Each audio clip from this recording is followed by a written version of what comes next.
Aujourd'hui, rejoignez-moi dans mes enquêtes pour faire la lumière sur les prémices très controversées du roman Da Vinci Code. Jésus-Christ et Marie-Madeleine ont-ils réellement eu un enfant? Leur descendance peut-elle être apparentée à l'ancienne lignée royale française qui avait pour nom les Mérovingiens? Pour faire la part de vérité parmi les mythes et les légendes qui alimentent l'extraordinaire roman de Dan Brown, je vais me lancer dans l'étude des chefs-d'œuvre de Léonard de Vinci.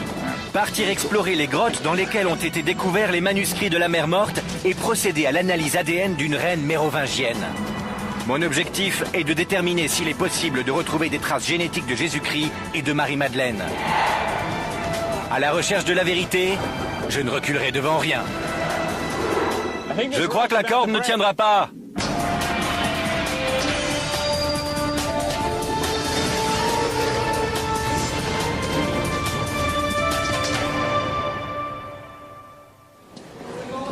Da Vinci Code est un phénomène planétaire, un best-seller et une gigantesque production hollywoodienne. L'une des facettes de cette histoire qui a captivé l'imagination du monde entier repose sur la théorie selon laquelle le Saint Graal ne serait pas une coupe présente dans la scène, mais une personne nommée Marie-Madeleine, et que Jésus aurait eu avec elle des descendants, peut-être encore vivants aujourd'hui. Je suis Josh Bernstein. Je suis ici en Europe pour essayer de faire la distinction entre vérité et fiction dans cette histoire envoûtante. Si une lignée remontant à Jésus-Christ existe réellement, je suis déterminé à faire appel à la science de la génétique pour la retrouver. Mais tout d'abord, il me faut replacer cette histoire fascinante dans son contexte. La scène d'ouverture de Da Vinci Code se déroule à Paris. Et c'est un bon point de départ pour démarrer mes recherches. Nous sommes au Louvre. C'est ici que débute Da Vinci Code, devant l'un des plus grands chefs-d'œuvre de Léonard de Vinci. Le musée est fermé aujourd'hui, mais j'ai organisé pour nous une petite visite privée. C'est Alice Jouve, une historienne de l'art, qui va me guider en ces lieux. Suivez-moi. Fantastique, une visite privée. Dans le roman Da Vinci Code, un conservateur du Louvre est assassiné dans cette galerie où sont conservés les plus célèbres tableaux du monde. C'est la première fois que je la vois. Les œuvres de Léonard de Vinci sont réputées pour la part de mystère qu'elles renferment. Magnifique. Mona Lisa, au sourire énigmatique, est sans doute son portrait le plus célèbre. Mais je suis venu ici pour étudier deux autres œuvres de Léonard de Vinci. D'après le roman de Dan Brown, Léonard de Vinci avait connaissance d'un secret qui aurait pu ébranler les fondements du christianisme. Alors, pour ne pas exposer ce secret au grand jour, le peintre a caché des indices dans ses tableaux. C'est la Vierge au rocher. Quel est le mystère associé à cette toile? Elle relate l'histoire d'un épisode tiré des évangiles apocryphes, durant lequel la Sainte Famille vient accueillir Jean-Baptiste lors de la fuite en Égypte. Et tous trouvent refuge dans cet abri de pierre. Qui est qui?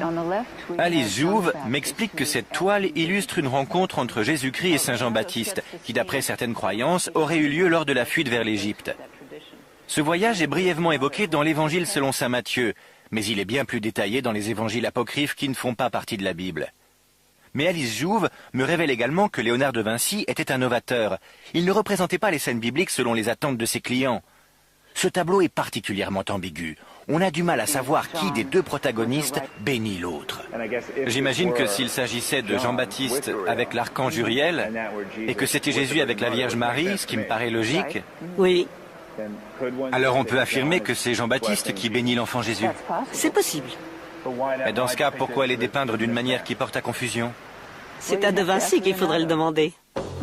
Mais l'œuvre la plus controversée de Léonard de Vinci est bien plus ambiguë encore.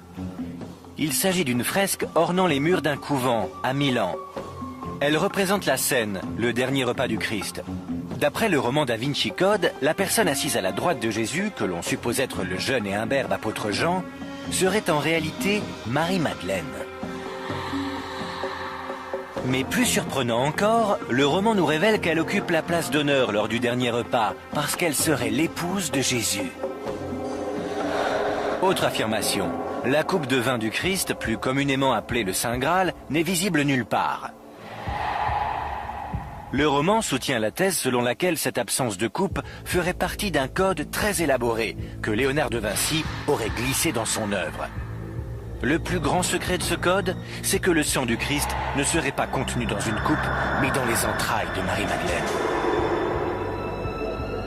D'après le roman, Léonard de Vinci avait connaissance de ce détail, car il était l'un des grands maîtres du prieuré de Sion, une organisation secrète, gardienne de la lignée d'essence divine. Je veux en savoir plus sur les mystères qui entourent le prieuré de Sion. Je me rends dans le sud de la France, dans un petit village situé au sommet d'une colline qui a pour nom Rennes-le-Château.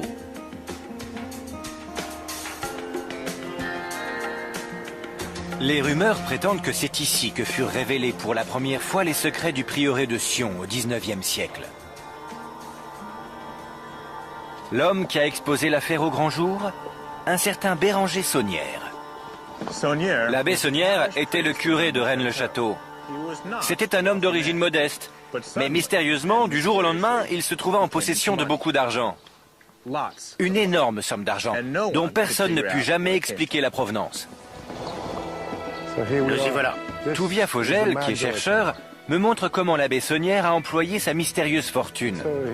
Voici la tour de Magdala, sans doute l'édifice le plus célèbre que l'abbé Saunière ait fait ériger ici à la fin du XIXe siècle. Elle ressemble à une forteresse du XVe siècle, mais c'était sa bibliothèque qui renfermait des centaines de livres et dans laquelle il passait de longues journées à étudier. Et il a fait construire cette tour de bout en bout? Oui, il n'y avait rien auparavant. Mais où est-ce qu'il a trouvé l'argent pour réaliser des constructions comme celle-ci? Certains prétendent qu'il se livrait à un trafic de messes, d'autres qu'il aurait été payé par des membres de l'aristocratie européenne pour trouver des documents concernant leur lignée. Mais il a obtenu cet argent quelque part et à l'époque, cela représentait par ailleurs une somme colossale. Touvia Fogel me fait part d'une autre théorie selon laquelle la fortune de l'abbé Saunière pouvait provenir de pots de vin qui auraient été versés pour garder secrète sa connaissance de la lignée divine.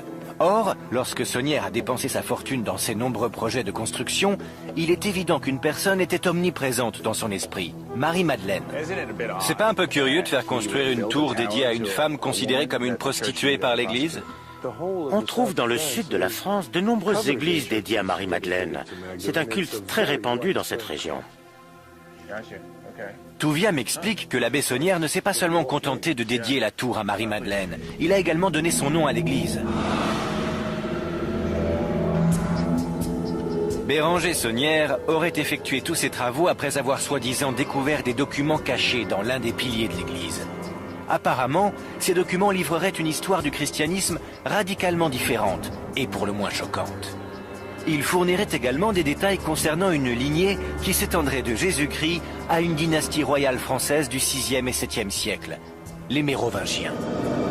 Mais contrairement aux assertions formulées dans le roman Da Vinci Code, les Mérovingiens ont réellement existé. Il y a autre chose qui aurait été découvert ou caché dans cette église? Justement, on a procédé il y a 4 ans à un balayage radar. Et juste en dessous de la nef, au centre de l'église, le radar a détecté la présence d'une cavité. Il semblerait qu'un périmètre de 4 ou 5 mètres en partant de l'autel jusqu'à l'endroit où vous vous trouvez marquerait l'emplacement d'une crypte souterraine. Ce qui n'est pas étonnant en soi, sachant que près de la moitié des églises médiévales européennes en possèdent. Vous me dites que le radar a confirmé la présence d'une cavité sous mes pieds? Absolument, il est tout à fait possible qu'il s'agisse du lieu de sépulture d'un membre de la noblesse mérovingienne ou, qui sait, peut-être même d'un roi mérovingien. Mais comment Marie-Madeleine aurait-elle pu être apparentée à une famille royale française du 6e siècle? Et ce lien pourrait-il être génétique? Dans quelques instants, je me rends sur la côte méditerranéenne pour découvrir la légende d'un étonnant voyage au 1er siècle, avant de pénétrer dans la crypte des reines et des rois mérovingiens.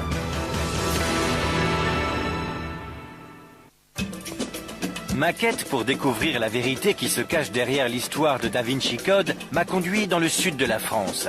Le roman de Dan Brown nous fait part d'une révélation explosive. Jésus-Christ aurait épousé Marie-Madeleine et leur descendance serait apparentée à une famille royale française. Une histoire aussi extraordinaire peut-elle être vraie?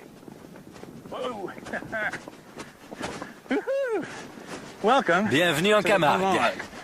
Une région mondialement réputée pour ses chevaux sauvages. Cet endroit est également connu pour être le point d'arrivée de voyageurs peu ordinaires. D'après une légende locale, ce serait ici que Marie-Madeleine et ses compagnons auraient accosté, au terme d'un long voyage depuis la Terre Sainte. La légende raconte qu'ils fuyaient les Romains, et ils avaient de bonnes raisons de vouloir leur échapper. Marie-Madeleine avait avec elle un enfant qui n'était autre que la fille de Jésus-Christ.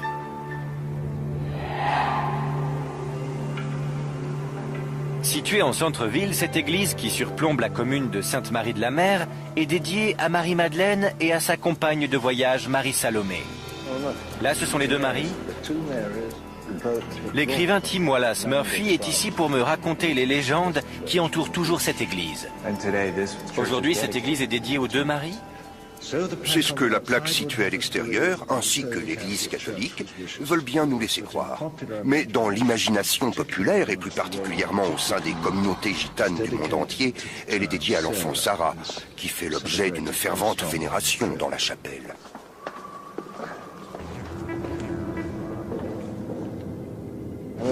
Comme vous pouvez le voir, d'après ces cierges, ceci est le cœur spirituel de l'Église. Cette dame est hautement vénérée. C'est donc Sarah?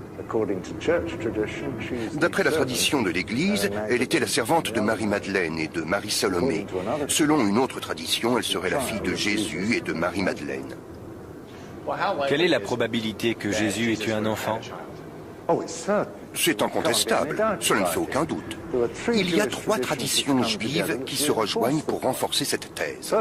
Premièrement, tous les hommes juifs ont pour devoir de se marier et d'engendrer une descendance. Dieu a dit « Allez et multipliez-vous » et le peuple juif était très respectueux de la loi.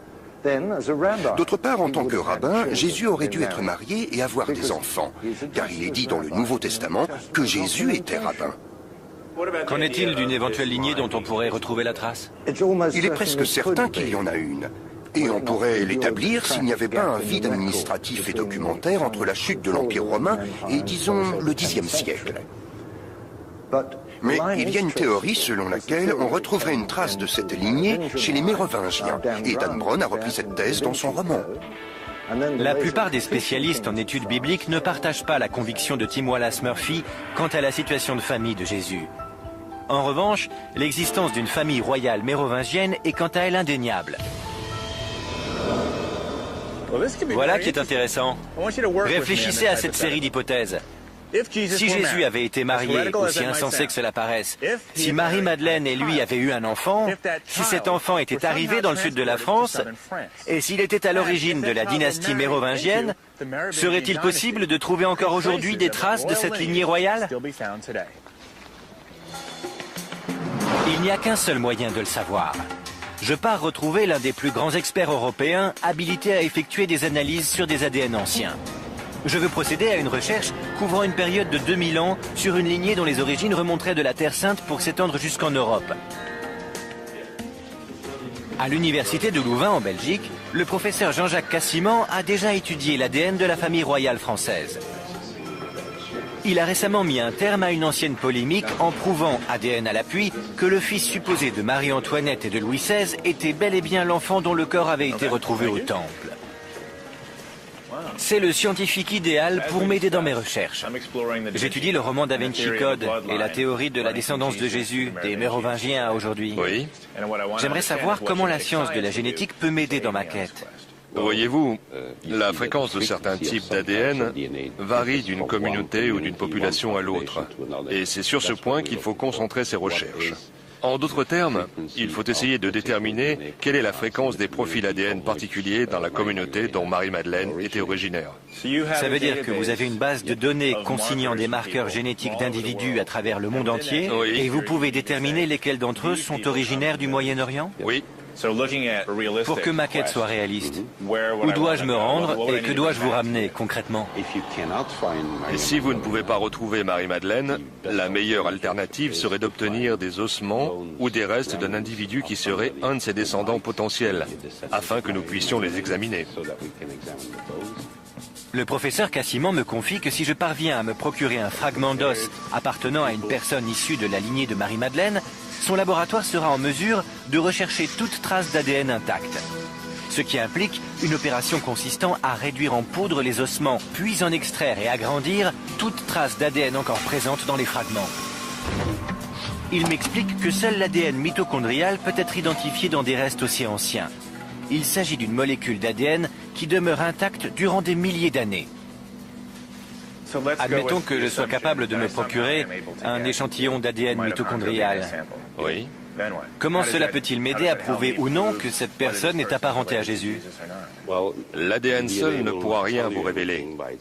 Il faut le comparer à un autre élément.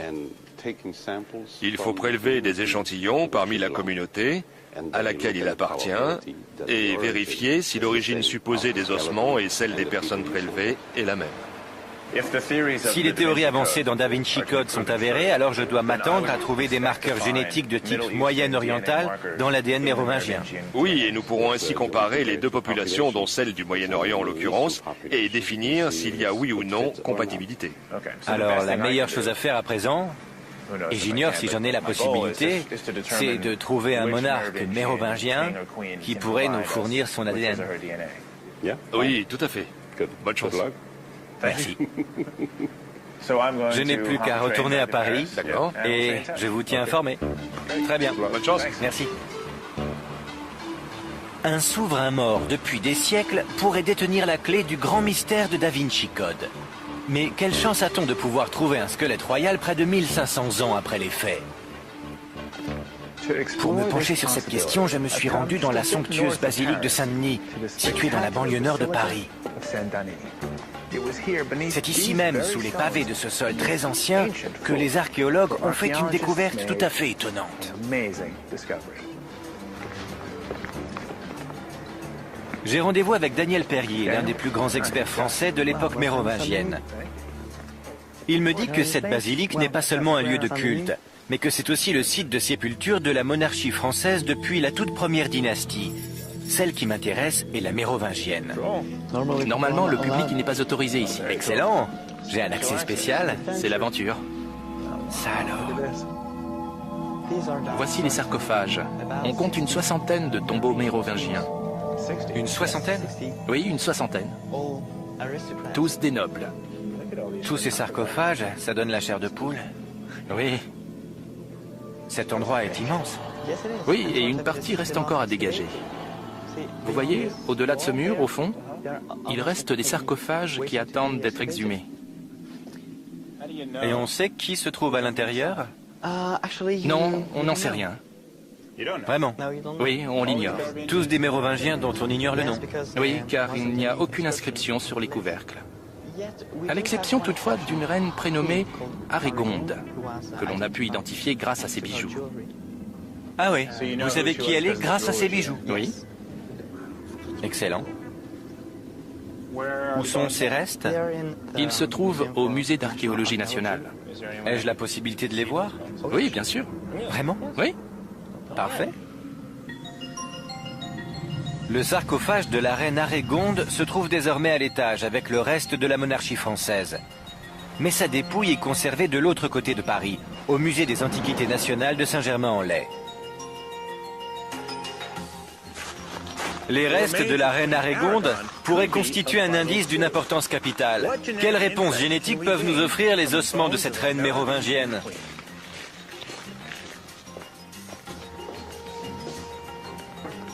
Dans le laboratoire du musée des Antiquités nationales, Daniel Perrier s'apprête à me montrer les restes de la reine Arégonde. Formidable. C'est la seule reine mérovingienne formellement identifiée comme telle qui aurait été découverte à ce jour. Voici la reine Arégonde. Et vous m'avez dit qu'on savait qui elle était grâce à ses bijoux. Oui, nous savons que c'était la reine Arégonde grâce à cette bague. On peut encore y lire Aregondis Reginae, ce qui en latin signifie la reine Arégonde. Daniel Perrier me précise que nous avons une certaine connaissance de la reine Arégonde d'après des textes anciens. Elle était l'épouse du roi Clotaire Ier, et ils auraient vécu et régné au milieu du VIe siècle. C'est d'Arégonde que descend toute la famille royale mérovingienne. Le roman Da Vinci Code affirme que la lignée se serait étendue au-delà de la dynastie. Si tel est le cas, l'ADN d'Arégonde est un élément probant pour rechercher d'éventuelles traces d'ascendance moyen-orientale. Est-ce qu'il y a déjà eu des tests ADN effectués sur cette dépouille? Non, hélas. Jusque-là, cela n'a pas été possible. Et si je vous en donnais la possibilité? Ce serait formidable. Alors, si je trouve un moyen d'effectuer une analyse ADN complète de cette personne, comment procéder? Qu'est-ce que je peux utiliser? Les analyses ADN impliquent la destruction de l'objet étudié. Alors, une dent... Je peux prendre une dent? Oui, merci. Une dent. Aucune analyse ADN n'a jamais été effectuée sur un monarque français d'une époque aussi ancienne. Nous sommes les premiers à avoir l'autorisation de le faire. C'est bien plus que de la science approfondie. C'est également un véritable privilège. D'après le généticien Jean-Jacques Cassiman, si la lignée de Jésus s'était mêlée à celle des Mérovingiens, alors les marqueurs génétiques de la reine Arégonde devraient indiquer une origine moyenne-orientale. Ce qu'il me reste à découvrir maintenant, c'est quelle communauté vivant encore aujourd'hui possède le profil ADN le plus proche de Jésus et Marie-Madeleine. L'esprit de Jésus-Christ était peut-être divin, mais son corps, lui, était humain. Alors je peux sans doute réussir à en savoir plus sur sa lignée en étudiant la communauté dont il était originaire. Il est temps de visiter son ancienne patrie, l'État d'Israël. Dans quelques instants, je retrouve la piste de la mystérieuse Marie-Madeleine et je descends en rappel dans des grottes très anciennes, à la recherche d'indices qui pourraient me livrer des informations sur ce que fut sa vie après la crucifixion. Je suis la piste du roman Da Vinci Code. J'ai besoin d'en savoir plus sur Jésus et Marie-Madeleine. Ont-ils véritablement eu un enfant ensemble? Est-ce que leur descendance existe toujours aujourd'hui? D'après la Bible, voici l'endroit où ils auraient tous les deux été vus vivants pour la dernière fois. Jérusalem. J'ai obtenu l'aide de Kent Dobson, un spécialiste des études bibliques. Il est ici en Israël pour étudier la première église chrétienne et l'archéologie biblique. Kent me révèle que la tombe du jardin est la fameuse et dernière demeure où aurait reposé le corps de Jésus.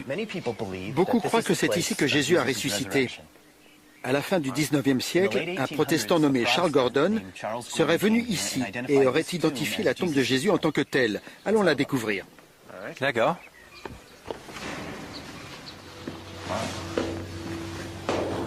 Est-ce ou non la véritable tombe? C'est encore aujourd'hui matière à controverse. De même, le lieu de l'apparition de Jésus après son inhumation est un sujet qui continue d'alimenter de nombreux débats. Mais ce que nul ne remet en doute, ce sont les récits des évangiles à propos du premier témoin qui aurait aperçu le Christ ressuscité. Il s'agissait de Marie-Madeleine. À présent, racontez-moi en détail ce qui s'est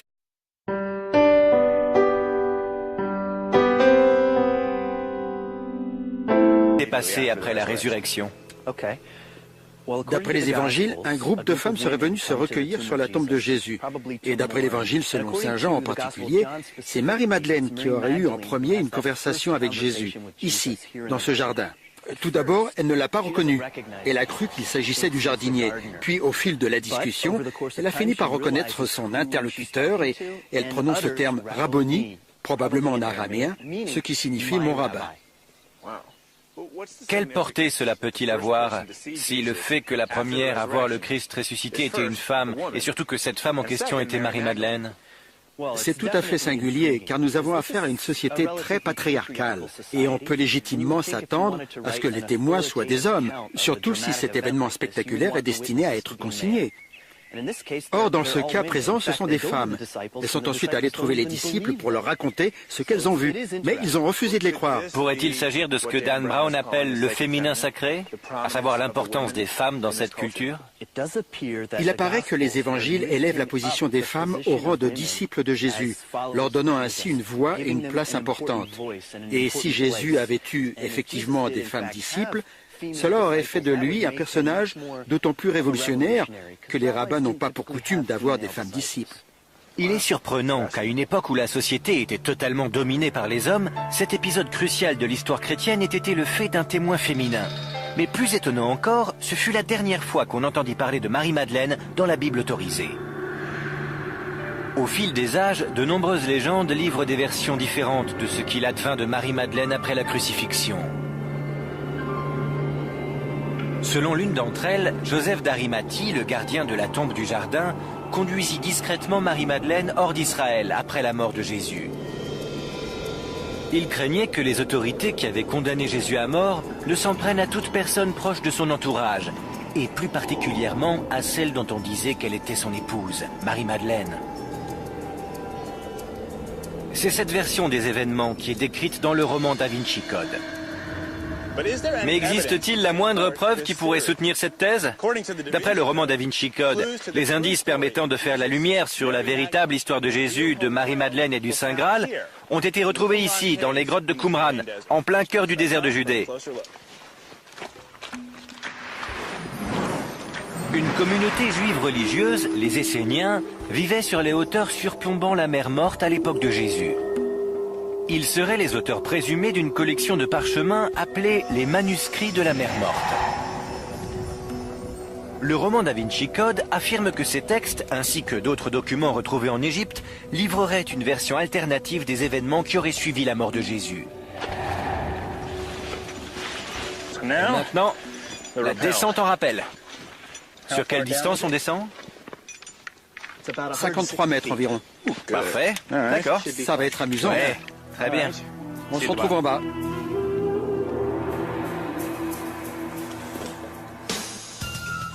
Il semblerait que les Esséniens aient tenu à conserver leurs écrits et leur version de l'histoire dans un endroit totalement inaccessible à leurs ennemis romains. Parfait. Et ils ont réussi, bien au-delà de leurs espérances. En effet, les manuscrits de la mer Morte ne furent découverts qu'en 1947. Je veux voir par moi-même l'endroit où ces documents ont été cachés et comment ils ont pu ainsi rester secrets durant près de 2 millénaires. Je suis stupéfait car certaines de ces grottes sont particulièrement reculées. Ceux qui ont découvert les manuscrits n'avaient pas d'équipement pour l'escalade et pourtant, ils les ont retrouvés dans les endroits les plus difficiles d'accès de Qumran. C'est à se demander comment ils y sont parvenus. Le roman Da Vinci Code indique que les documents découverts ici révèlent ce qu'il advint de Marie-Madeleine après la crucifixion de Jésus. Mais que nous dévoile-t-il réellement au sujet de Jésus et Marie-Madeleine? Il y a des centaines de grottes dispersées autour des falaises surplombant le ravin de Qumran. Pourtant, il faudra attendre le siècle dernier avant qu'on ne commence à les explorer. La plupart des grottes étaient vides, mais les précieux manuscrits ainsi que des fragments de manuscrits furent découverts dans 11 d'entre elles. Excellent. Ça, ce sont des restes de poterie datant de la période du Second Temple. Ça fait 2000 ans qu'elles sont là, c'est incroyable. On va voir jusqu'où on peut remonter. Quelle poussière! Allons-y.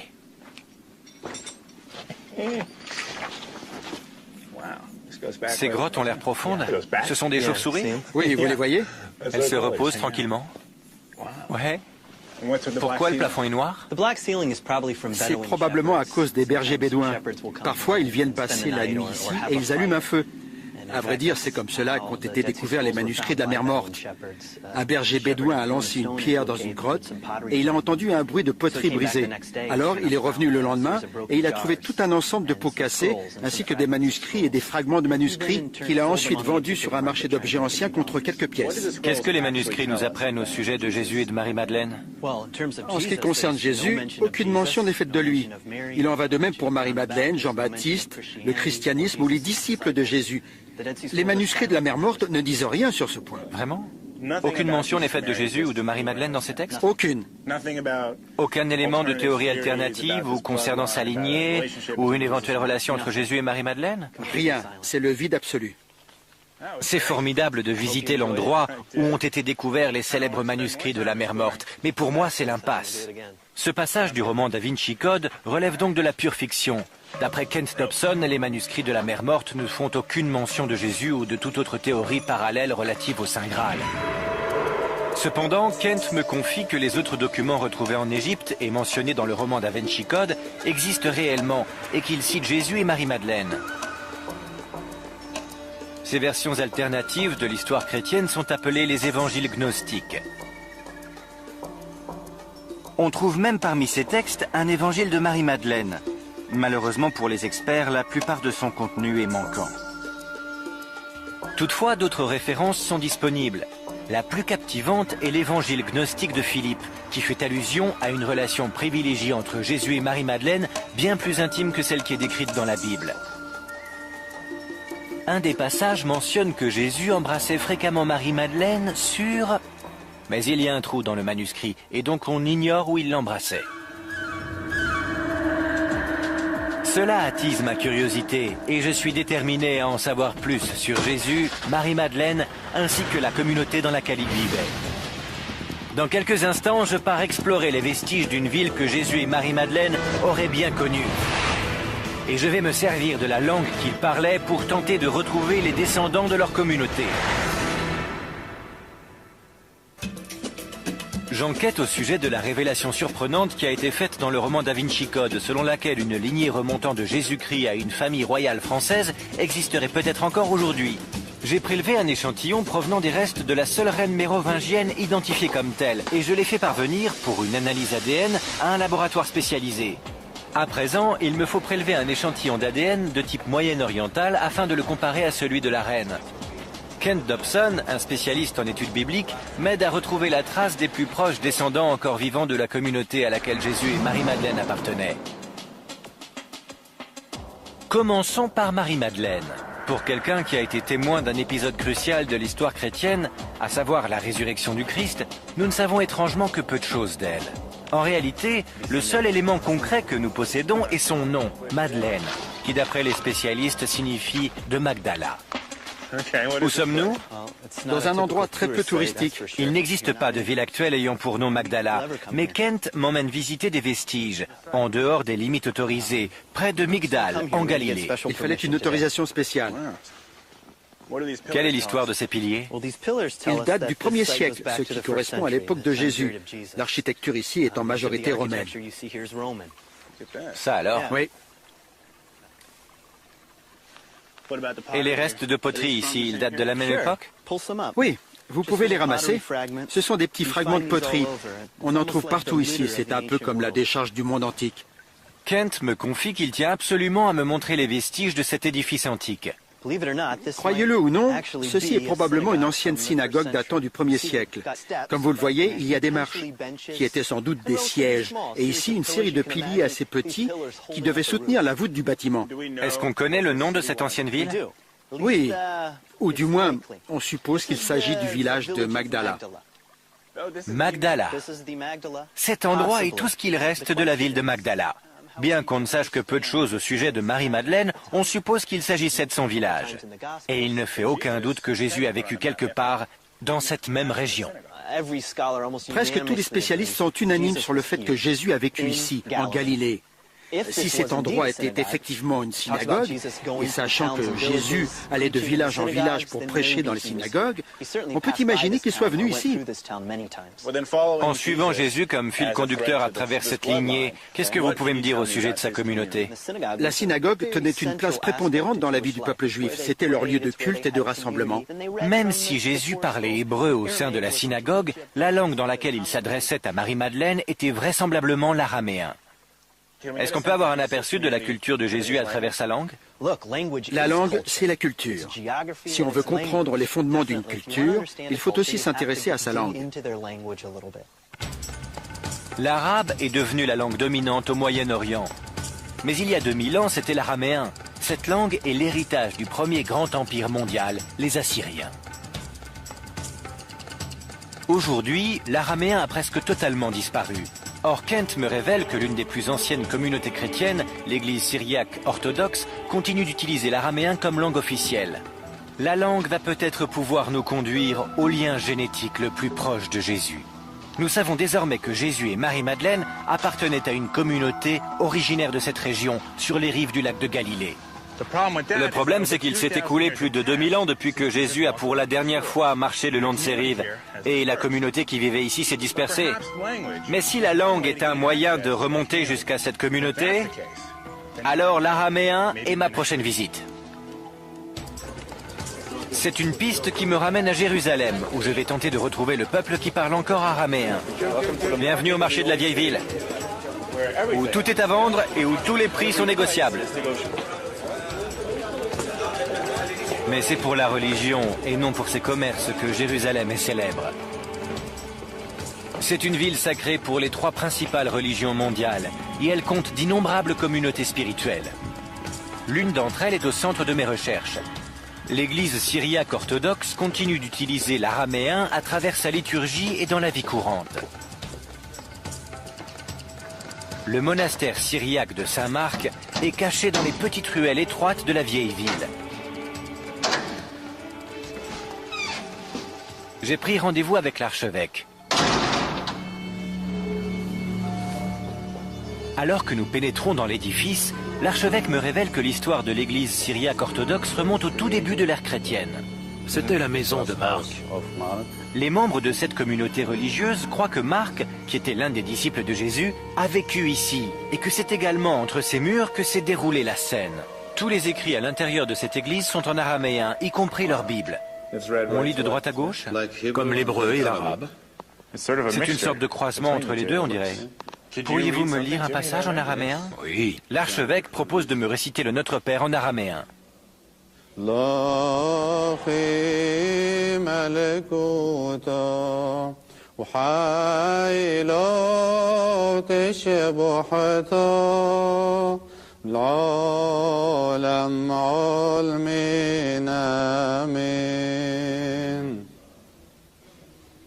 C'est étonnant parce que quand je regarde ces écrits, j'ai du mal à les lire. Et par contre, quand je vous entends, je comprends. Je parle hébreu et j'ai compris environ 15% de ce que vous avez dit. Il y a des similitudes entre les deux langues. C'est très proche. À vous entendre, oui, mais quand je regarde ces écrits, Ce n'est pas facile à lire. c'est incroyable, car pour moi, c'est quelque chose qui a un sens particulier. En hébreu, on dit Todaraba. Ce qui veut dire merci beaucoup. Et en araméen, Taodirabo. C'est très proche. Et comment dites-vous shalom? Shlomo. Shlomo pour Shalom. D'accord. C'est très proche. On est frères alors? Oui, on est frères. Cette église est manifestement très ancienne. Mais ce qui m'intéresse, c'est le lien direct que ce peuple prétend avoir avec Jésus-Christ. Cette communauté qui continue de parler et de prier en araméen est convaincue que les liens qui unissent leurs familles remontent jusqu'à Jésus-Christ? Oui, c'est ce que nous croyons. C'est votre croyance. Parce que nombreux sont ceux qui prétendent avoir une relation particulière avec Jésus à travers la foi, mais ils ne revendiquent pas pour autant un lien génétique. Naturellement. Pour vous, ça paraît évident. Mais pour moi, c'est tout à fait extraordinaire. On en est fiers. L'archevêque considère que les membres de l'église syriaque ne sont pas seulement des disciples de Jésus, ce sont aussi ses descendants. Si tel est le cas, ce sont sans doute les êtres les plus proches de la lignée de Jésus que je serai amené à rencontrer. Nous sommes issus de la même famille, du même groupe génétique et spirituel que notre Seigneur. Je voudrais vous poser une question qui risque de vous paraître étrange. Allez-y. Vous seriez d'accord pour que je fasse procéder à des analyses ADN sur des membres de votre communauté? Bien sûr. Je vais seulement prélever un peu de salive sur un bâtonnet. Vous avez mon accord. C'est totalement indolore. Ces échantillons d'ADN seront ajoutés à la base de données des groupes génétiques du Moyen-Orient dont le professeur Cassiman m'a parlé. Mais pour corroborer la thèse d'une lignée d'essence divine soutenue dans le roman Da Vinci Code, encore faut-il que la reine Arégonde possède un marqueur génétique du groupe moyen-oriental. La grande question est quel verdict va-t-elle livrer? C'est fait. Merci. J'ai vu des chefs-d'œuvre artistiques majeurs, enquêter sur des sociétés secrètes et prélever des échantillons d'ADN royal. Il ne me reste plus désormais qu'à ramener ces prélèvements en Europe afin de rassembler toutes les pièces du puzzle. Dans quelques instants, j'apprends la vérité à propos de certains documents ayant servi de base au Da Vinci Code. Et je fais appel à la science de la génétique pour découvrir s'il existe éventuellement une lignée remontant à Jésus et Marie-Madeleine qui existerait encore aujourd'hui. J'ai suivi la piste des énigmes de Da Vinci Code, essayant de faire la part entre réalité et fiction. J'ai voyagé à travers l'Europe et le Moyen-Orient à la recherche de preuves sur l'existence d'une lignée apparentant Jésus-Christ à une dynastie royale française. J'ai réussi à mettre la main sur les ossements d'une reine vieux de 1400 ans.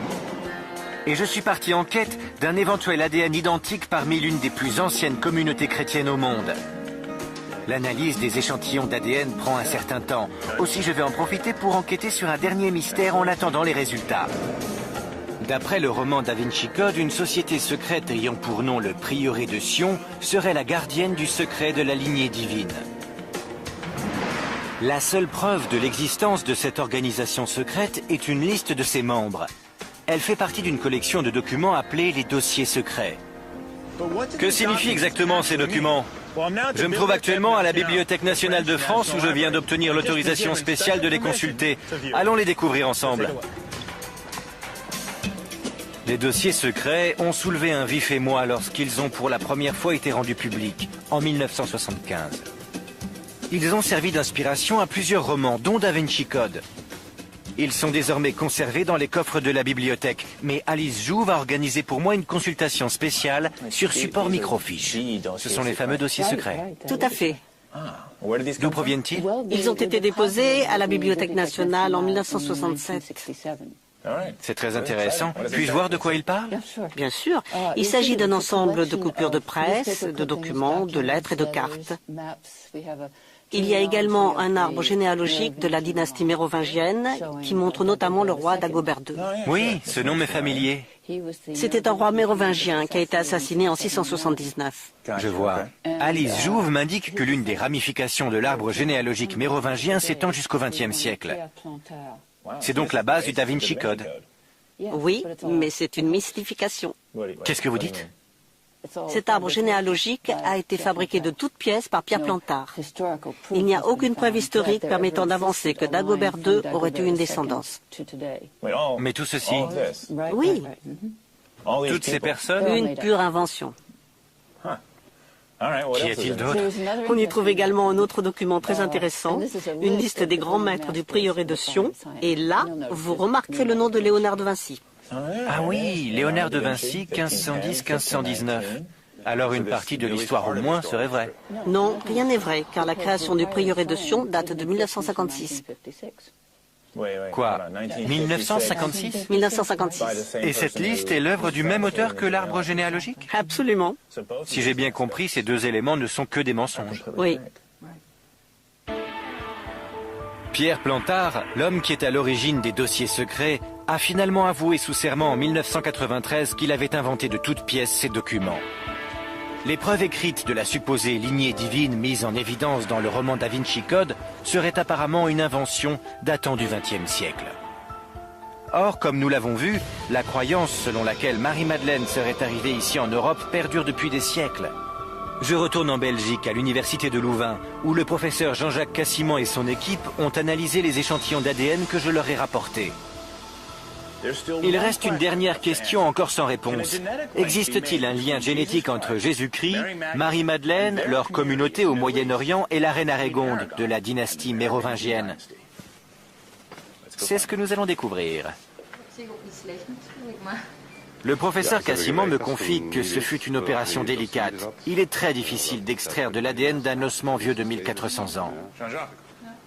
Et lorsqu'il s'agit de surcroît d'une reine de France, la pression n'en est que plus grande. Merci. Je suis venu aux nouvelles. Très bien. Il y a une bonne et une mauvaise nouvelle. Nous avons analysé 6 différents fragments provenant des ossements. Et sur 5 d'entre eux, les résultats sont inexploitables, soit parce qu'il n'y a pas de traces d'ADN. Le professeur Cassimant recherche toujours au moins 2 séquences ADN identiques sur des ossements pour assurer la pertinence de ses résultats.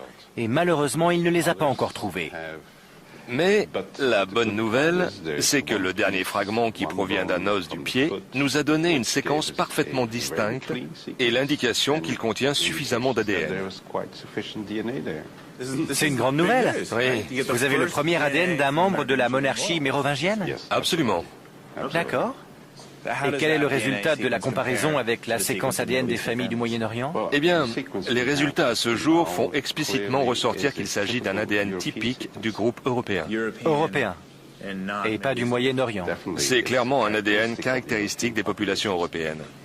Si c'est bien un ADN de type européen et non pas moyen-oriental, alors la théorie d'une lignée royale remontant de Jésus-Christ à aujourd'hui paraît improbable. Oui, ce serait un miracle. Mais c'est une belle histoire. Effectivement. Mais j'imagine que de nombreuses personnes espéraient trouver une certaine part de vérité dans cette théorie. Et maintenant, le château de cartes vient de s'effondrer. La science n'aide pas, c'est clair. J'ai donc appris 2 choses essentielles. D'abord que les preuves documentaires sur le mystérieux prieuré de Sion étaient fabriquées. Ensuite que la science a écarté toute possibilité d'une lignée royale remontant à Jésus et Marie-Madeleine. Le roman Da Vinci Code est un savant mélange de fantaisie et de légendes qui ont évolué au cours de ces 2 derniers millénaires et qui continueront sans doute à captiver l'imagination du public pendant de longues années. En tout cas, une chose est certaine. D'un point de vue historique, Da Vinci Code relève plus de la fiction que de la réalité.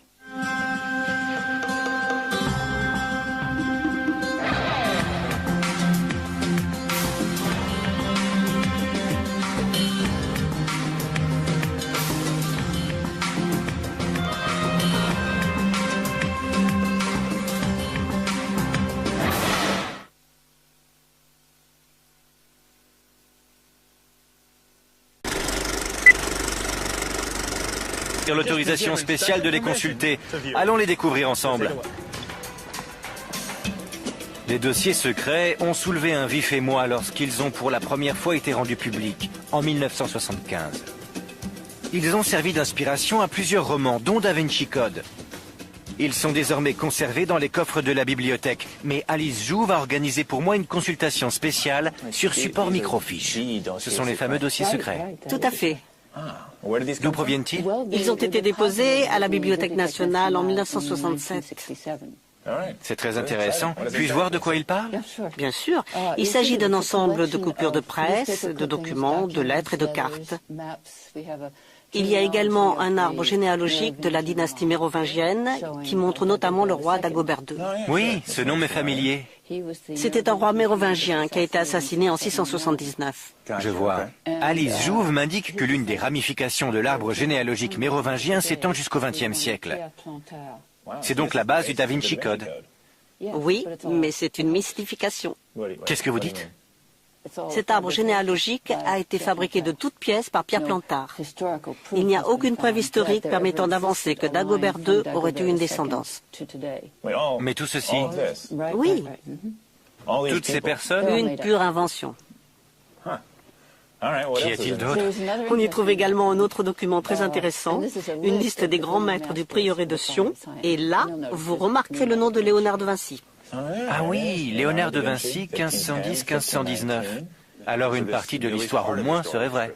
Non, rien n'est vrai, car la création du prieuré de Sion date de 1956.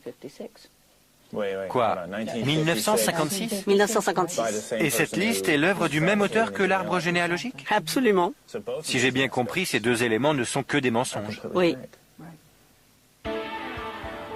Pierre Plantard, l'homme qui est à l'origine des dossiers secrets, a finalement avoué sous serment en 1993 qu'il avait inventé de toutes pièces ces documents. Les preuves écrites de la supposée lignée divine mise en évidence dans le roman Da Vinci Code seraient apparemment une invention datant du XXe siècle. Or, comme nous l'avons vu, la croyance selon laquelle Marie-Madeleine serait arrivée ici en Europe perdure depuis des siècles. Je retourne en Belgique, à l'université de Louvain, où le professeur Jean-Jacques Cassimant et son équipe ont analysé les échantillons d'ADN que je leur ai rapportés. Il reste une dernière question encore sans réponse. Existe-t-il un lien génétique entre Jésus-Christ, Marie-Madeleine, leur communauté au Moyen-Orient et la reine Arégonde de la dynastie mérovingienne? C'est ce que nous allons découvrir. Le professeur Cassimant me confie que ce fut une opération délicate. Il est très difficile d'extraire de l'ADN d'un ossement vieux de 1400 ans. On fait une découverte tout à fait étonnante. J'ai rendez-vous avec Daniel Perrier, l'un des plus grands experts français de l'époque mérovingienne. Il me dit que cette basilique n'est pas seulement un lieu de culte, mais que c'est aussi le site de sépulture de la monarchie française depuis la toute première dynastie. Celle qui m'intéresse est la mérovingienne. Normalement, le public n'est pas autorisé ici. Excellent! J'ai un accès spécial. C'est l'aventure. Ça alors. Voici les sarcophages. On compte une soixantaine de tombeaux mérovingiens. Une soixantaine? Oui, une soixantaine. Tous des nobles. Tous ces sarcophages, ça donne la chair de poule. Oui. Cet endroit est immense. Oui, et une partie reste encore à dégager. Vous voyez, au-delà de ce mur, au fond, il reste des sarcophages qui attendent d'être exhumés. Et on sait qui se trouve à l'intérieur? Non, on n'en sait rien. Vraiment? Oui, on l'ignore. Tous des mérovingiens dont on ignore le nom. Oui, car il n'y a aucune inscription sur les couvercles. À l'exception toutefois d'une reine prénommée Arégonde, que l'on a pu identifier grâce à ses bijoux. Ah oui, vous savez qui elle est grâce à ses bijoux? Oui. Excellent. Où sont ces restes? Ils se trouvent au musée d'archéologie nationale. Ai-je la possibilité de les voir? Oui, bien sûr. Vraiment? Oui. Parfait.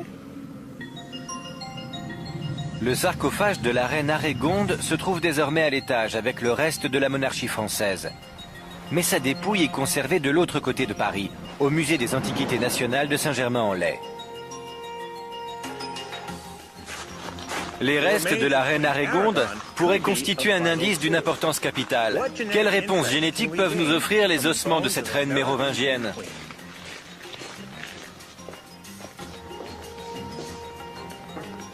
Dans le laboratoire du musée des Antiquités nationales, Daniel Perrier s'apprête à me montrer les restes de la reine Arégonde. Formidable. C'est la seule reine mérovingienne formellement identifiée comme telle qui aurait été découverte à ce jour. Voici la reine Arégonde. Et vous m'avez dit qu'on savait qui elle était grâce à ses bijoux. Oui, nous savons que c'était la reine Arégonde grâce à cette bague. On peut encore y lire Aregondis Reginae, ce qui en latin signifie la reine Arégonde. Daniel Perrier me précise que nous avons une certaine connaissance de la reine Arégonde d'après des textes anciens. Elle était l'épouse du roi Clotaire Ier, et ils auraient vécu et régné au milieu du VIe siècle. C'est d'Arégonde que descend toute la famille royale mérovingienne. Le roman Da Vinci Code affirme que la lignée se serait étendue au-delà de la dynastie. Si tel est le cas, l'ADN d'Arégonde des Mérovingiens à aujourd'hui. Oui. J'aimerais savoir comment la science de la génétique peut m'aider dans ma quête. Voyez-vous, la fréquence de certains types d'ADN varie d'une communauté ou d'une population à l'autre. Et c'est sur ce point qu'il faut concentrer ses recherches. En d'autres termes, il faut essayer de déterminer quelle est la fréquence des profils ADN particuliers dans la communauté dont Marie-Madeleine était originaire. Ça veut dire que vous avez une base de données consignant des marqueurs génétiques d'individus à travers le monde entier, Oui. et vous pouvez déterminer lesquels d'entre eux sont originaires du Moyen-Orient? Oui. Pour que ma quête soit réaliste, où dois-je me rendre et que dois-je vous ramener concrètement? Et si vous ne pouvez pas retrouver Marie-Madeleine, la meilleure alternative serait d'obtenir des ossements ou des restes d'un individu qui serait un de ses descendants potentiels, afin que nous puissions les examiner. Le professeur Cassiman me confie que si je parviens à me procurer un fragment d'os appartenant à une personne issue de la lignée de Marie-Madeleine, son laboratoire sera en mesure de rechercher toute trace d'ADN intacte. Ce qui implique une opération consistant à réduire en poudre les ossements, puis en extraire et agrandir toute trace d'ADN encore présente dans les fragments. Il m'explique que seul l'ADN mitochondrial peut être identifié dans des restes aussi anciens. Il s'agit d'une molécule d'ADN qui demeure intacte durant des milliers d'années. Admettons que je sois capable de me procurer un échantillon d'ADN mitochondrial. Oui. Comment cela peut-il m'aider à prouver ou non que cette personne est apparentée à Jésus? L'ADN seul ne pourra rien vous révéler. Il faut le comparer à un autre élément. Il faut prélever des échantillons parmi la communauté à laquelle il appartient et vérifier si l'origine supposée des ossements et celle des personnes prélevées est la même. Si les théories avancées dans Da Vinci Code sont avérées, alors je dois m'attendre à trouver des marqueurs génétiques de type moyen-oriental dans l'ADN mérovingien. Oui, et nous pourrons ainsi comparer les deux populations, dont celle du Moyen-Orient en l'occurrence, et définir s'il y a oui ou non compatibilité. Alors la meilleure chose à faire à présent, et j'ignore si j'en ai la possibilité, c'est de trouver un monarque mérovingien qui pourrait nous fournir son ADN. Oui, tout à fait. Bonne chance. Merci. Je n'ai plus qu'à retourner à Paris et je vous tiens informé. Très bien. Bonne chance. Merci. Un souverain mort depuis des siècles pourrait détenir la clé du grand mystère de Da Vinci Code. Mais quelle chance a-t-on de pouvoir trouver un squelette royal près de 1500 ans après les faits? Pour me pencher sur cette question, je me suis rendu dans la somptueuse basilique de Saint-Denis, située dans la banlieue nord de Paris. C'est ici même, sous les pavés de ce sol très ancien, que les archéologues ont fait une découverte tout à fait étonnante. Une thé dont il était originaire. Il est temps de visiter son ancienne patrie, l'État d'Israël.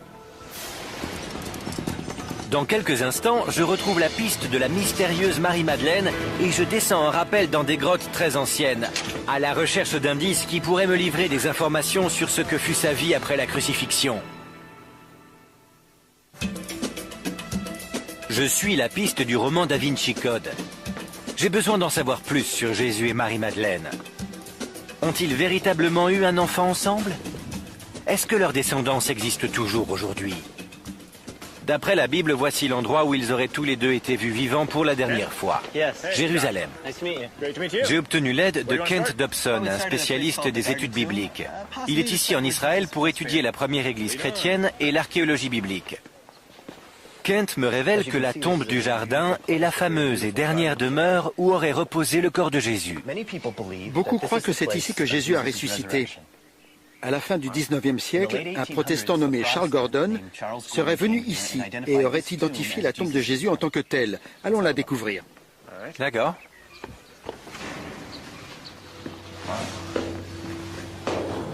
Est-ce ou non la véritable tombe? C'est encore aujourd'hui matière à controverse. De même, le lieu de l'apparition de Jésus après son inhumation est un sujet qui continue d'alimenter de nombreux débats. Mais ce que nul ne remet en doute, ce sont les récits des évangiles à propos du premier témoin qui aurait aperçu le Christ ressuscité. Il s'agissait de Marie-Madeleine. À présent, racontez-moi en détail ce qui s'est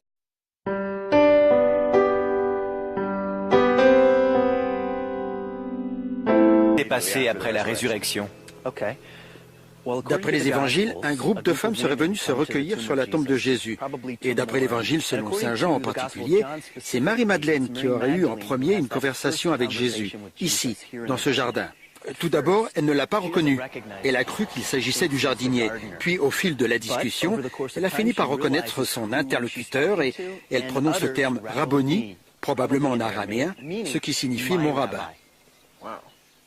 Quelle portée cela peut-il avoir si le fait que la première à voir le Christ ressuscité était une femme, et surtout que cette femme en question était Marie-Madeleine? C'est tout à fait singulier, car nous avons affaire à une société très patriarcale, et on peut légitimement s'attendre à ce que les témoins soient des hommes, surtout si cet événement spectaculaire est destiné à être consigné. Or, dans ce cas présent, ce sont des femmes. Elles sont ensuite allées trouver les disciples pour leur raconter ce qu'elles ont vu, mais ils ont refusé de les croire. Pourrait-il s'agir de ce que Dan Brown appelle le féminin sacré, à savoir l'importance des femmes dans cette culture? Il apparaît que les évangiles élèvent la position des femmes au rang de disciples de Jésus, leur donnant ainsi une voix et une place importante. Et si Jésus avait eu effectivement... L'histoire de Da Vinci Code m'a conduit dans le sud de la France. Le roman de Dan Brown nous fait part d'une révélation explosive. Jésus-Christ aurait épousé Marie-Madeleine et leur descendance serait apparentée à une famille royale française. Une histoire aussi extraordinaire peut-elle être vraie?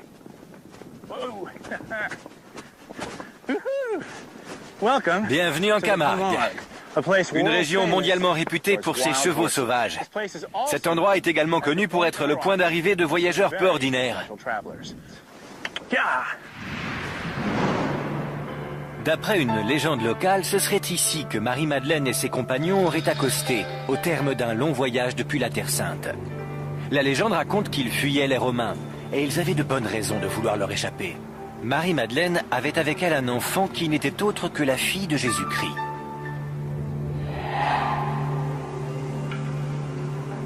Située en centre-ville, cette église qui surplombe la commune de Sainte-Marie-de-la-Mer est dédiée à Marie-Madeleine et à sa compagne de voyage Marie-Salomé. Là, ce sont les deux Maries. L'écrivain Tim Wallace Murphy est ici pour me raconter les légendes qui entourent toujours cette église. Aujourd'hui, cette église est dédiée aux deux Maries?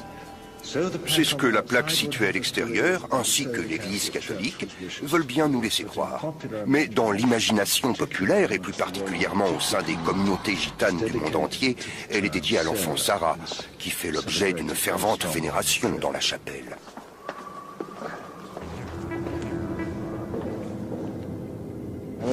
Comme vous pouvez le voir, d'après ces cierges, ceci est le cœur spirituel de l'Église. Cette dame est hautement vénérée. C'est donc Sarah? D'après la tradition de l'Église, elle était la servante de Marie-Madeleine et de Marie-Salomé. Selon une autre tradition, elle serait la fille de Jésus et de Marie-Madeleine. Quelle est la probabilité que Jésus ait eu un enfant? C'est incontestable, cela ne fait aucun doute. Il y a trois traditions juives qui se rejoignent pour renforcer cette thèse. Premièrement, tous les hommes juifs ont pour devoir de se marier et d'engendrer une descendance. Dieu a dit « Allez et multipliez-vous » et le peuple juif était très respectueux de la loi. D'autre part, en tant que rabbin, Jésus aurait dû être marié et avoir des enfants, car il est dit dans le Nouveau Testament que Jésus était rabbin. Qu'en est-il d'une éventuelle lignée dont on pourrait retrouver la trace? Il est presque certain qu'il y en a une.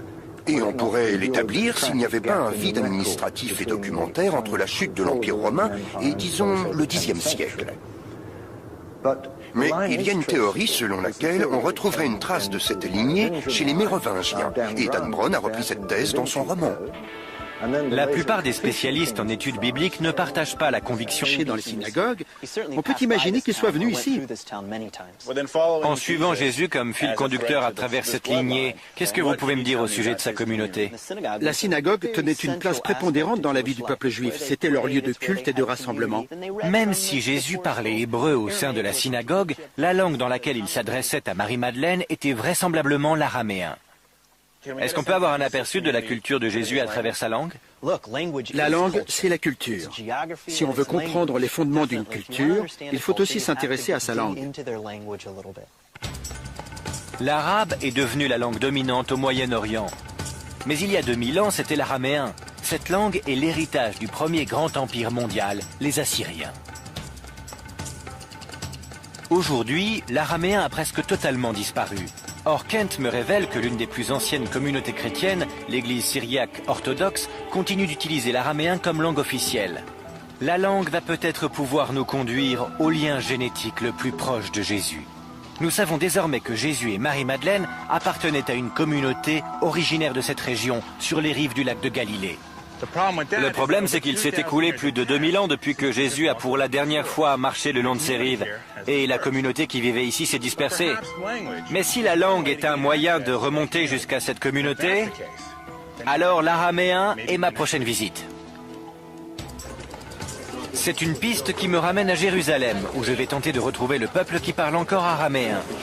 Bienvenue au marché de la vieille ville, où tout est à vendre et où tous les prix sont négociables.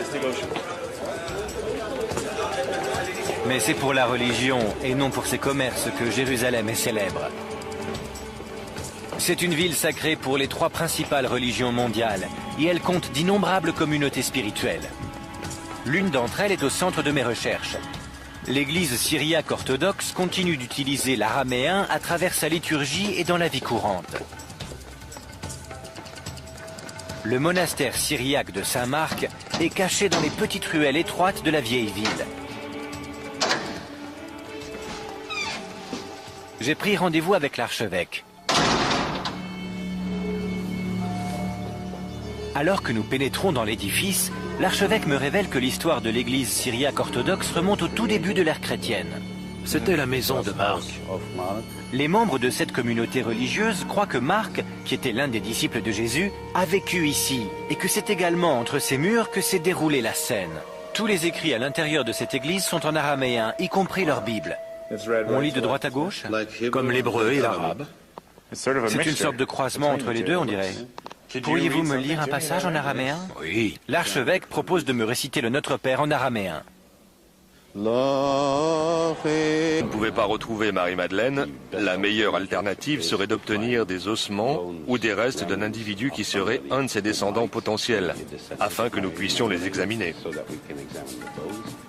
Le professeur Cassiman me confie que si je parviens à me procurer un fragment d'os appartenant à une personne issue de la lignée de Marie-Madeleine, son laboratoire sera en mesure de rechercher toute trace d'ADN intacte.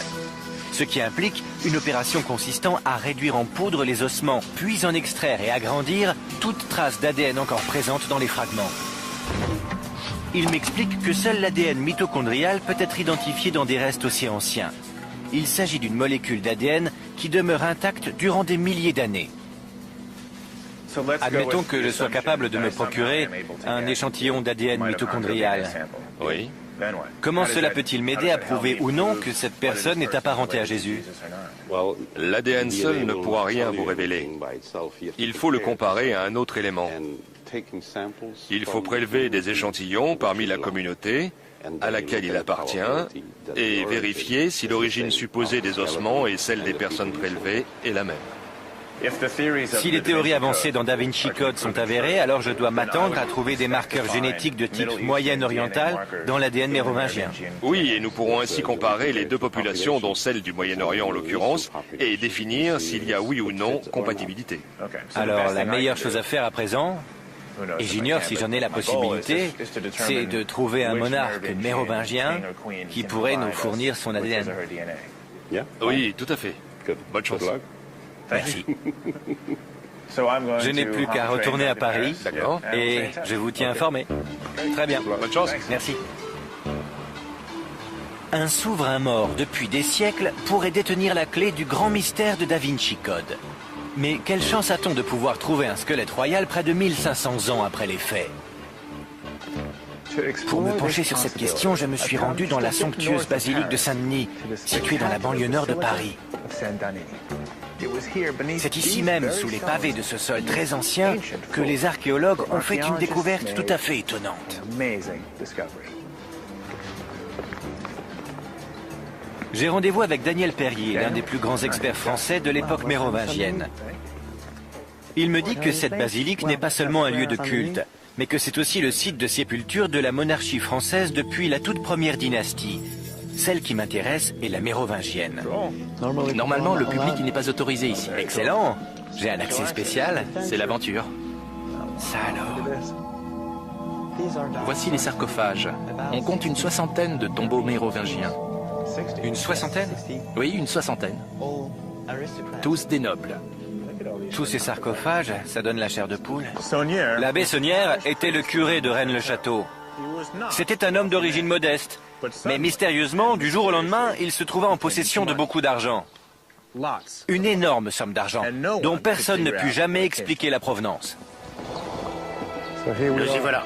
Touvia Fogel, qui est chercheur, me montre comment l'abbé Saunière a employé sa mystérieuse fortune. Voici la tour de Magdala, sans doute l'édifice le plus célèbre que l'abbé Saunière ait fait ériger ici à la fin du 19e siècle. Elle ressemble à une forteresse du 15e siècle, mais c'était sa bibliothèque qui renfermait des centaines de livres et dans laquelle il passait de longues journées à étudier. Et il a fait construire cette tour de bout en bout? Oui, il n'y avait rien auparavant. Mais où est-ce qu'il a trouvé l'argent pour réaliser des constructions comme celle-ci? Certains prétendent qu'il se livrait à un trafic de messes, d'autres qu'il aurait été payé par des membres de l'aristocratie européenne pour trouver des documents concernant leur lignée. Mais il a obtenu cet argent quelque part et à l'époque, cela représentait par ailleurs une somme colossale. Touvia Fogel me fait part d'une autre théorie selon laquelle la fortune de l'abbé Saunière pouvait provenir de pots de vin qui auraient été versés pour garder secrète sa connaissance de la lignée divine. Or, lorsque Saunière a dépensé sa fortune dans ses nombreux projets de construction, il est évident qu'une personne était omniprésente dans son esprit, Marie-Madeleine. C'est pas un peu curieux de faire construire une tour dédiée à une femme considérée comme une prostituée par l'Église? On trouve dans le sud de la France de nombreuses églises dédiées à Marie-Madeleine. C'est un culte très répandu dans cette région. Touvia m'explique que l'abbé Saunière ne s'est pas seulement contenté de dédier la tour à Marie-Madeleine, il a également donné son nom à l'église. Béranger Saunière aurait effectué tous ses travaux après avoir soi-disant découvert des documents cachés dans l'un des piliers de l'église.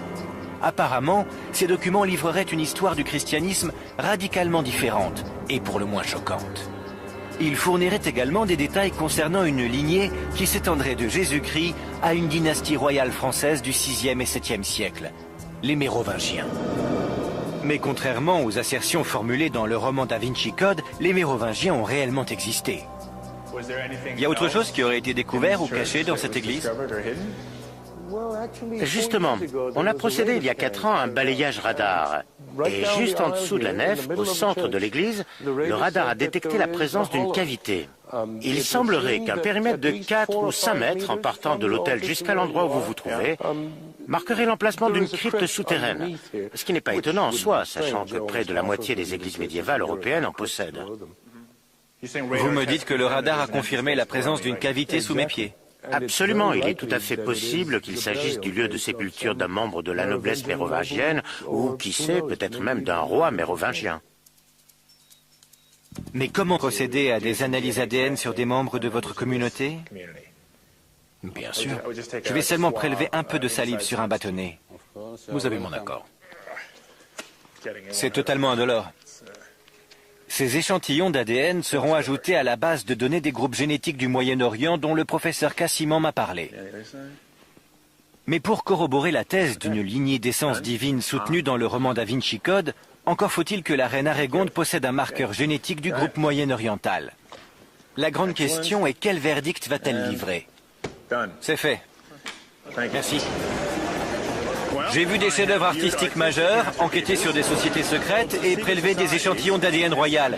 Il ne me reste plus désormais qu'à ramener ces prélèvements en Europe afin de rassembler toutes les pièces du puzzle. Dans quelques instants, j'apprends la vérité à propos de certains documents ayant servi de base au Da Vinci Code.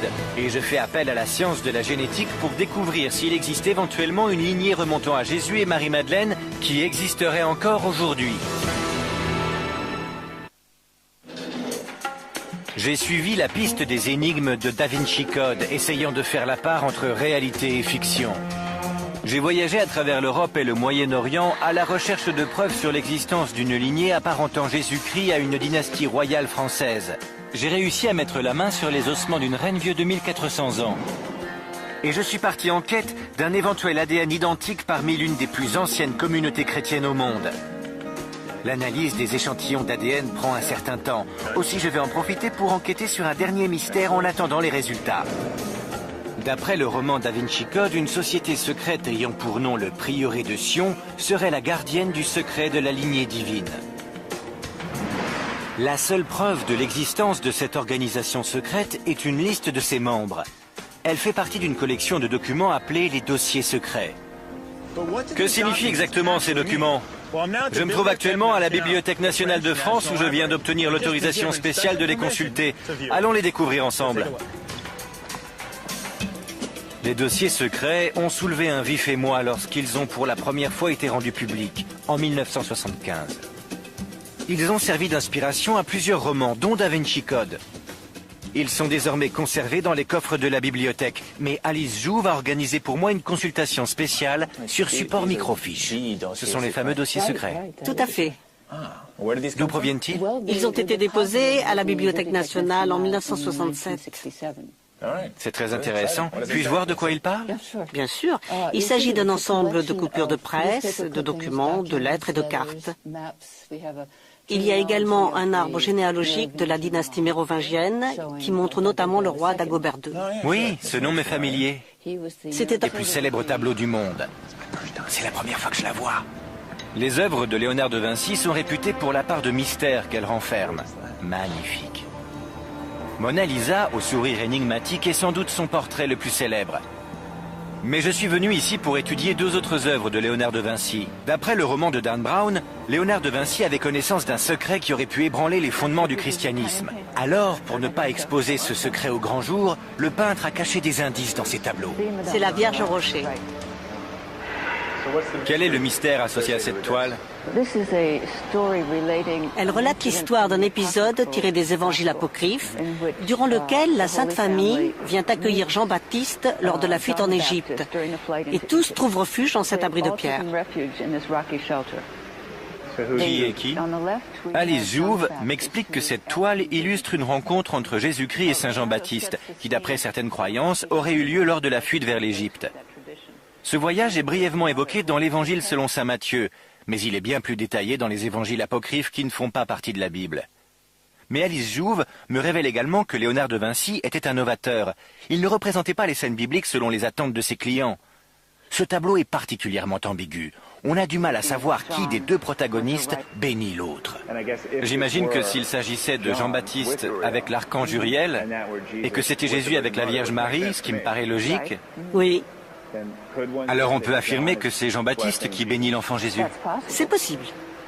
Mais dans ce cas, pourquoi les dépeindre d'une manière qui porte à confusion? C'est à De Vinci qu'il faudrait le demander. Mais l'œuvre la plus controversée de Léonard de Vinci est bien plus ambiguë encore. Il s'agit d'une fresque ornant les murs d'un couvent à Milan. Elle représente la scène, le dernier repas du Christ. D'après le roman Da Vinci Code, la personne assise à la droite de Jésus, que l'on suppose être le jeune et imberbe apôtre Jean, serait en réalité Marie-Madeleine. Mais plus surprenant encore, le roman nous révèle qu'elle occupe la place d'honneur lors du dernier repas, parce qu'elle serait l'épouse de Jésus. Autre affirmation, la coupe de vin du Christ, plus communément appelée le Saint Graal, n'est visible nulle part. Le roman soutient la thèse selon laquelle cette absence de coupe ferait partie d'un code très élaboré que Léonard de Vinci aurait glissé dans son œuvre. Le plus grand secret de ce code, c'est que le sang du Christ ne serait pas contenu dans une coupe, mais dans les entrailles de Marie-Madeleine. D'après le roman, Léonard de Vinci avait connaissance de ce détail, car il était l'un des grands maîtres du prieuré de Sion, une organisation secrète, gardienne de la lignée d'essence divine. Je veux en savoir plus sur les mystères qui entourent le prieuré de Sion.